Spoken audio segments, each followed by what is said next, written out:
All right. I'm putting my phone in Do Not Disturb. Let me just shut the door and I'll Oh, be that's a good good to go. idea. Do not disturb. Your phone All I on. need is for things to start going off in the middle of Yes, today. it's off. Exactly. Okay. Like what alarms Oh, are wait, set, what's happening. no, I turned Right. it back on. I need to turn my phone off. I'm just turning off all of my alarms, even though they say Tuesday. I don't care. Just- Because yesterday morning, which was Tuesday, I'm doing talking to it. It my was all freaking day. Alexa, and I said good morning, which is what turns on all the lights. And she says, "How are you this fine Monday morning?" And I'm like, "Today is not Monday, Alexa." She goes, "You're right. It's Tuesday." AI, gotta love it. Anyway, Everybody ready to dive on in? You let's got do it. See, thanks ringing, Thanks ringing. not Thanksgiving, as I've been trying to rename it. That's Get in that's my head. true. Get in my Thanks head. ringing. Well, Bill, thanks for being with us. We're excited to have you involved in this project. We're going to dive right on in because there's so many things we can, would, could, should, want to ask you. But I think probably the most logical place to start is at the beginning. You do a lot of writing. It was very surprising to me working with your community chorus a week and a half ago that they didn't know, a lot of them, that you do handbells. And in the handbell world, a lot of people don't know that you and myself and a lot of other people do choral music. So Exactly. what came first in your composition journey, and when did handbells enter the picture, and how did you get inspired to start writing for bells? Wow. Well, it goes back to 1970. And by the way, happy Thanksgiving and to everyone. It's pretty amazing to have this opportunity to just chat a bit. I Before I went into academia and started teaching on the college level, I was a full-time church musician, and that was my training. Um, Obviously, the training was basically choral, and I was an organist as well. So the first church that I served had a 5-octave set of Whitechapel bells. I knew nothing about bells, nothing. And so I thought I'd be smart and set up the bell set for the ringers before they come in to meet me for the first time. So I set it all up, and they're coming in and they're looking at the bell set and they're just saying, "No, this isn't what we're used to." I didn't even know that the bells sound an octave higher. So I had set them up so that C4 was middle C, and It it's is. the whole thing. So that was my history there. And so I decided to, in order to learn more about bells, to take my ringers to an area festival. And we were in Area 2 at that time. This was in Ohio. Went to Hiram College, which was my very first HMA festival at that time, AGEHR. And I decided to write a piece for that, for my choir to ring. Well, it's really embarrassing. It was called Festival Alleluia, and it was for, I think, 5 octaves of bells, gong, and triangle, if you can imagine. That doesn't And sound so weird nowadays, though. I guess, Things that go ding and bang. that's right. So that was my first attempt at writing for handbells. I Shortly after that, I moved to New Jersey to a rather large mainline Presbyterian church in Morristown, and it was the Church on the Green was the name. And I introduced handbells to that congregation and to particularly the young people at that church. This in the 1970s, young people were just coming out of the woodwork in churches. And in this particular town, the word got out that there was this new young conductor doing bells and choir and all this stuff. And so kids were coming to the program that didn't even belong to the church, but they just wanted to be a part of it. So long story short, I started the bell program there with a 4-octave set of bells.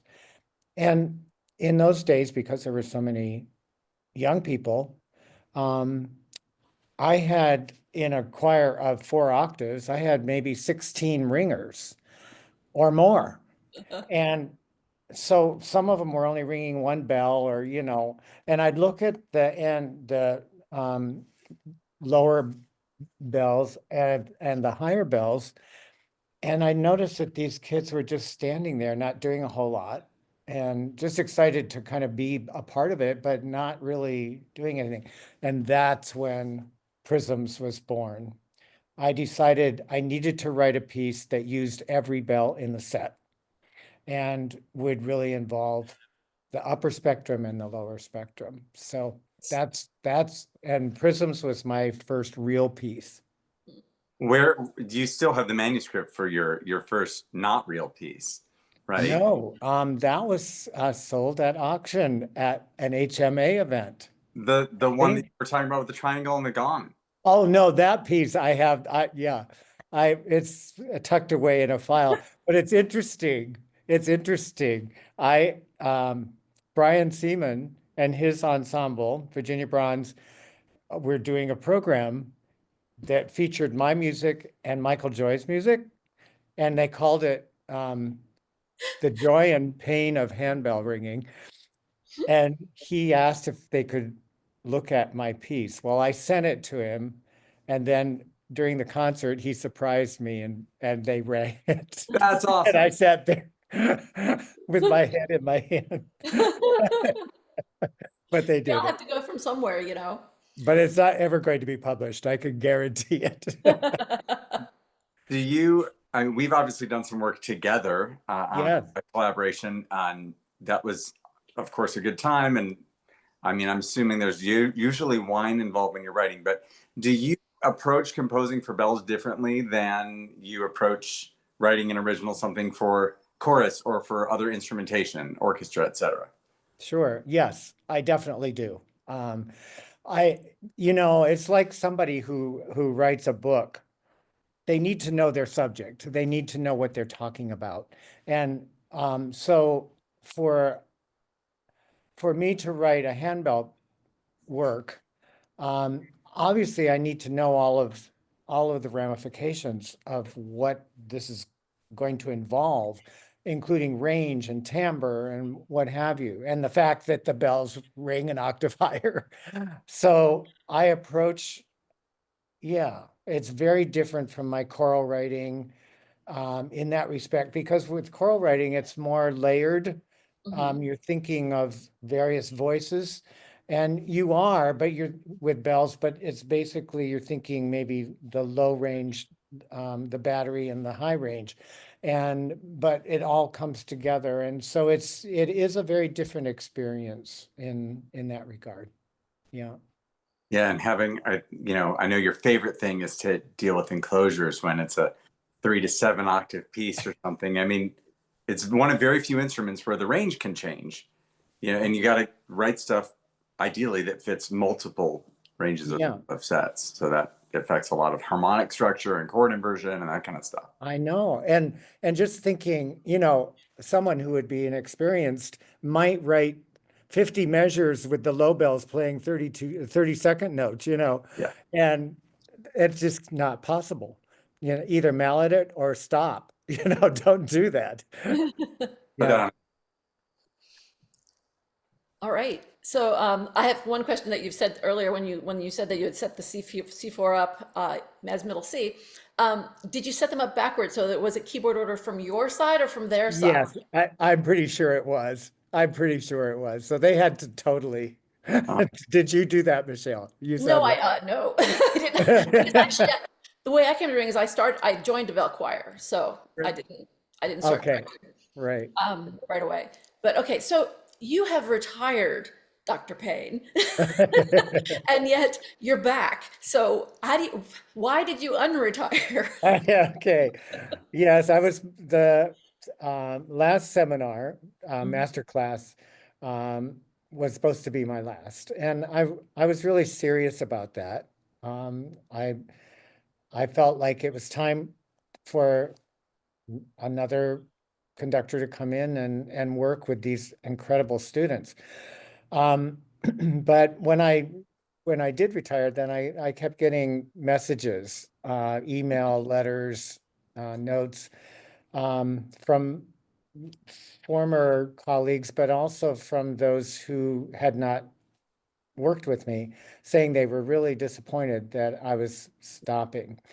And so that made me really think twice. Give me a student that wants to learn and I'm there. And so I thought, I cannot not continue to teach if students want me. And so that's why I've come out of retirement this year to teach master class. Well, And we I'll are do it, thrilled that you are doing that. as long as Great. I can. Yeah. All right. So, oh, I'm sorry, I'm looking at my notes here. I'm You looking need at the my wrong. glasses. I'm sorry. You I'm need my, sorry. What was that, Michael?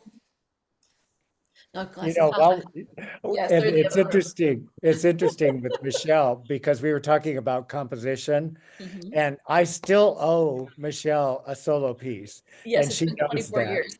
Before you mention it, I just thought I'd bring it up, Michelle, It's been because 24 years. It's okay. I know, and it will happen. Maybe it'll be the 25th year. There you go. Perfect.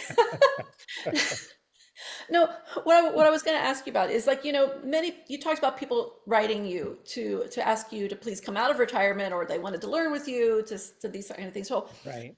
basically you're like a rock star here in Handbell. So Oh. what's it like being a rock star? I'm not a rock star, but I was just very fortunate to grow, to have the learning experience that I had early on in the 70s. I was kind of a product of being in the right place at the right time because, I was born mid-century, mid 20th century. Um, I trained as a professional musician. I was thrown into the world of handbells, and I was able to observe an amazing people on the podium when I'd go to these area festivals. Um, it was incredible. So um, the the publishing of handbell music came about because I was in the right place at the right time. I wrote Prisms. I had my ringers perform it at an area festival, and a publisher came up to me right after our performance and said, I want that piece. And I was like 24 years old. So it was amazing to me that somebody wanted my music. I went to another festival where I was chairman. I was in charge of the festival. I think it was Area 5. And the guest masked conductor was late. And so they said, You're on. You've got to take this first mass rehearsal. I was probably 26 at that point. So I get up and thank God I knew the music and, my ringers knew it. And it was an amazing experience. And so that kind of catapulted me into the conducting realm, sure. um, doing it in front of 500 ringers. And in those days, in the 1970s, 1980s, you could go to a festival and you'd have 500, 800 masked ringers. Um, and that's why I probably got rotator cuff problems later on in life And a because I store like wasn't Area 12 conducting festivals has as properly. many as 1,200 people, if you can believe that, 1,200 ringers. Yeah, yeah. Those And for the crazy. day. I, it's interesting thinking about that because you had two really unique, like you said, sort of right place, right time experiences. But today, obviously, things are way, way, way, way different. Mhm. Everybody's on social media. Everybody's trying to do their influencer thing. If you can't get your stuff published from mainstream publisher X, Y, or Z, you self-publish. You put it. There's 1,000 different ways to get things out. There's SoundCloud. There's Spotify. There's YouTube. There's all Absolutely. ways for people Yeah. to share their creativity outside of the sort of mainstream. You know, Right. you're not conducting events. Well, you to go start your own event, like whatever. There's all these different things. So what would, and this is probably a very routine sort of stock question, but I think from you, the answer really matters. What advice would you give to aspiring composers or festival conductors, clinicians that want to work in handbells and just need to sort of get involved somehow, get a foot in the door? Right. I think, like you said, there's so much available now to present yourself in various ways. And all I can say is just get out there and make it happen for yourself as best you can. Um, I I observe young ringers and conductors and composers all the time in these classes, master classes. And so it's a conduit for them, to come to a class like that. They can get the experience, and then they can ask me for a recommendation. And if I liked that ringer, I'll send their name to all kinds of people. I'll Mm-hmm. send them a recommendation and say, yes, this is an excellent conductor. This is a composer that I trust. And I think because of my position now and my age and the fact that I'm a professional musician that's been around the block, people will listen to me. And that's one reason why I think, it's important for me to continue doing these classes and whatever, because I can be aware of all of this young, not just young, all of this talent that's out there, waiting to blossom. And unfortunately, as you say, Michael and Michelle, it's hard to get to that point, and you don't just have a publisher coming up to you and saying, "Can I use your piece?" Right. Very often. Yeah. So I guess my recommendation is to get out there, do classes, take advantage of HMA and what they offer, because there's so much, and there's so much leadership that can really help. Um, both of you teach classes, conduct. Michael, you're doing DB. There's just so many things that bring you to the forefront, and Right. and it And I happens, and do it will happen if you with, if you really want it. Yeah. with musicians too, not just in handbells, but I think particularly in handbells, it's, we say up and coming, people trying to break into the industry. And we Right. immediately go to like a recent college grad or somebody young with a lot of promise and passion, which is certainly the case a lot of times. But there's a Mhm. lot of people who are, later on middle age and beyond that Right. are just discovering the instrument or that they have a passion or aptitude for it. They've Right. been the Isn't that the organist at truth? this Yeah. church for 20 something years, but oh my gosh, somebody just donated a set of handbells, so the church says, hey, you figure out how to do the handbell thing. I mean, we've heard so many stories like that. And Yes. you know I've got similar narratives to when I started my church job, literally not knowing what a handbell was, and We great all did. embarrassment like what you Right. had in very similar ways with doing Yeah. assignments. I didn't know anything. And also, I think your point, you said it just kind of on the fly, but it bears highlighting, using HMA. Obviously, most people watching this are going to know what Handbell Musicians of America is. But at the time, of course, it was AGEHR, but I didn't even know that there was this guild, that there was this resource for Mhm. years, that I could have gone out and learned stuff. And Right. that was before YouTube and stuff too. You just check it out online. None of that was available. So now that we have that, plus the guild is still going strong, Yeah. it's just how do we raise awareness of people about the guild? Everybody watching this obviously already knows we exist. I know. You I know, know. but how do we get the word out Mm. in cross-pollinating art forms, perhaps, orchestral and handbells, choral and handbells, wind ensembles and handbells. Like, can we do more with that? I know. HMA working with ORF or other, paraprofessional organizations. Like, any thoughts on where we can take some of it? Yeah, it's Matt? interesting because I think it's interesting because a lot of publishers are afraid Mhm. of doing just that very thing, bells and choir, or bells and orchestra, or what have you. And I think we need to just persevere and continue to do what we believe is right for the instrument. And this is a young instrument. We're not 300 years old like a major orchestra or and the choral writing from goes back to Yeah. so we're young and we need to allow creativity and experimentation to happen, and publishers need to allow that as well, so that we become part of a more legitimate musical experience. And that's one thing we talked about earlier with it, we can self-publish. That's one of the beautiful things about self-publishing and things like Facebook and Twitter, all the social media things is that Yeah, not only can you get sell the PDFs, people can print them themselves, or you can take them to festivals if you go, or, but you can put that music out there and people will see and go, oh, that's kind of cool. I have a choir that can do that. Let's do this thing, even though it's right, not from one of the mainstream publishers. I think it's right. a good thing. I mean, all of our mainstream publishers were once small startup companies. Everything was once new. Everyone was. You got it. All music was once new. Yeah. Uh, How long are we supposed to do this?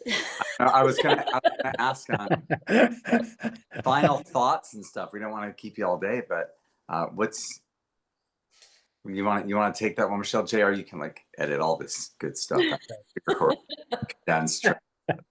We have a lot of faith in JR's abilities. Yes. I seriously, that was such a joke at JR. I wasn't, I was kidding. So yeah,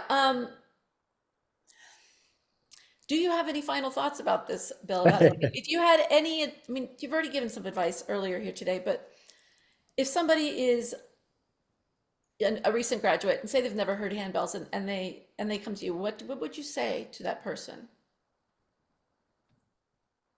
And they want to They maybe want to, conduct bells or be in a group. or they got a church job and they're like, oh, here's a handbell choir, go. Yeah, I know. And I would say absolutely that we need to use HMA as a resource and go visit other groups within your community Mhm. and be aware. Put the word out that you need help. I think one of the big discouraging things this day and age for many new handbell conductors, well, not new, everyone, is the challenges of commitment. Yes, Mm-hmm. You know, yes. uh, the young people are in sports, they're in theater, they're doing all kinds of things academically, um, and then older adults are have children that they need to take care of, or they're on a business trip, what have you. And I think we need to be there for those conductors who, get frustrated with that kind of um, Yeah. haphazard approach to coming to rehearsals and what have you. Um, my, I think that it would help to, if you're a new conductor, to get the word out in the musical community, handbell musical community, that you need help. You'd like to know that maybe some of your people could sub when when some of your ringers are absent. What are various techniques that I need to know? So if I would suggest that if you are missing 3 people in a rehearsal and you can't really learn the music that you're doing, um, work on technique, work on sharing your neighbor's bell, work on meloding techniques, both on the table, off the table, all those things. Mhm. Um, there's all kinds of exercises that are available to do those, and you can have fun with it. Change ringing, you could spend a whole rehearsal just For having sure. fun with change ringing and everybody being able to pick up a different size bell. Mhm. So there are resources there, and I guess my final thoughts are to, if you're a new conductor, you're thinking of conducting, or you've been asked to conduct a new ensemble, do it and go whole hog. Just get in there and do it. And take advantage of any resource you can find, both in your community and with HMA. Excellent advice. Thank you, Jim. Awesome. Thank you. Thank you so much for spending time with us, Bill. Oh, this has been a pleasure. You're always so in demand and on the go. It's been great to catch you. This is great. This is so much fun. And it was fun last week to have you collaborating with my ensemble. And here it was not handbells at all. And as Michael said, a lot of my singers have no clue that I'm also into handbells. Yeah, it's wild. It's wild. I mean, Yeah. just that way people get an idea of where we are and we go in that little box. That's right. People said, well, how do you know, Bill? Was it through Bucknell or whatever? I said, no, from handbells. We go, and they're like, and they made the people sign for Yeah, handbells. that's right. They have to do the motion. Right, Either yes, do this or they do this. yeah, like the dinner bell. Yeah, Bill does all that. I'm like, Bill is, like Michelle said, a rock star in the handbell world, but your chorus knows you as a choral person. Choral conductor. And yeah. A lot of bell people, like I said, don't know that you do choral stuff. And so many of us are in that, like, how do you get the Venn diagrams of choral, orchestral, and bells to intersect more, because we're involved in a lot of it, but each of us doesn't know about the other. So collaborative stuff is always tops on my list. I think that's awesome. The bells, I also conduct the orchestra that goes with the chorale. And I found out a long time ago that bells really, really are amazing with an orchestra. And orchestras love them. Yes. Do Farandole with an orchestra and they'll just go nuts. So, the more we write for bells plus something else, the more it's going to get out into another world. We're not just this. Yeah, we're not just doing that, right? Changing our image. You got it. You got it. So thank you. This has been great. I've had great fun doing this. It's so neat. Thanks for being on. Have a great Thanksgiving. Yep. Great Christmas. Great. But we already had it. Have we had what day are we airing? I don't even know. We're pre-recording. That's no secret. We're just going to try to make sure that I can get everything to match when we do it live. Right. Yeah. Right. I'm just gonna leave everything. You both look great, by the way. You're all coordinated. We you'd think we planned it just a little bit. Yeah, it's great.